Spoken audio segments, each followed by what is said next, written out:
Good afternoon, Dylan. It's Monday, and yeah, it's Monday. That's all I got. Although I did like your little repetition partway through your last video. It's kind of cool. You could see where you were veering off track and needed to make a correction, so you stopped, and then you never edited that part out. Kind of enjoyed that. That was a nice little surprise.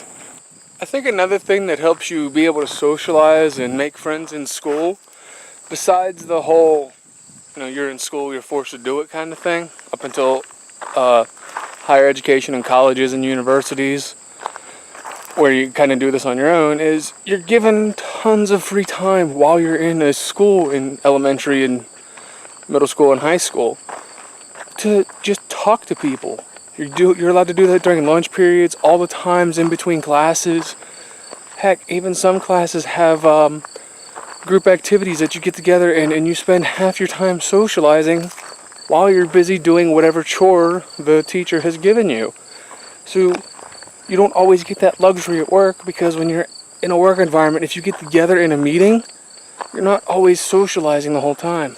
You have somebody there directing the meeting saying, hey, these are the topics, stay on topic, or there's some sort of punishment that everybody gets. Adding to the whole weekends are a good time to do anything with friends, just look at how most adults, most people with families hang out. They're usually at some sort of weekend barbecue or weekend birthday party for the local, for the kid of the local family, or kid of a friend or whatever. That's when they seem to get together.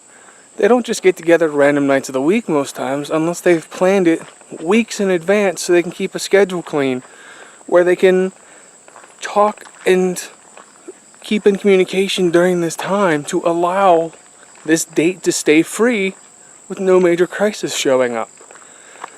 That's really hard to do when you're just meeting people to hang out for the first couple of times, to ask them to keep a day free just to hang out with, you and your whoever friends you have, or to add them into a new group. That's an awfully big commitment for a total stranger to make to anybody. In my experience, the traditional 9-to-5 job is becoming harder and harder to find. Granted, I work in a field where that kind of idea is absolutely absurd and unheard of. But our world today is very tech-based, and it's not something that you can only do for the hours of 9 to 5, and then, whatever problems you have, you fix tomorrow. No, it's something that needs fixed around the clock at all hours of the day. There's got to be somebody there. So now you have the small group of people who are working many, many more hours, or covering more hours, or working different hours. Maybe not 9 to 5, maybe it's 10 to 6 or something like that. So now you're scattering when they're working and when their free time is. With all these staggering and scattering of schedules, it's much more difficult to stay consistent. And that inconsistency between you and your peers, who are not at the same job you are, makes it that much harder to have non-work related peers. Continuing to add more difficulties in our much more technologically advanced world, where we can find peers which fit all the criteria we may ever come up with online and never see face to face. Anyway, Dylan, that's pretty much all I have time for today. I will see you on Wednesday. Have a good one. Bye.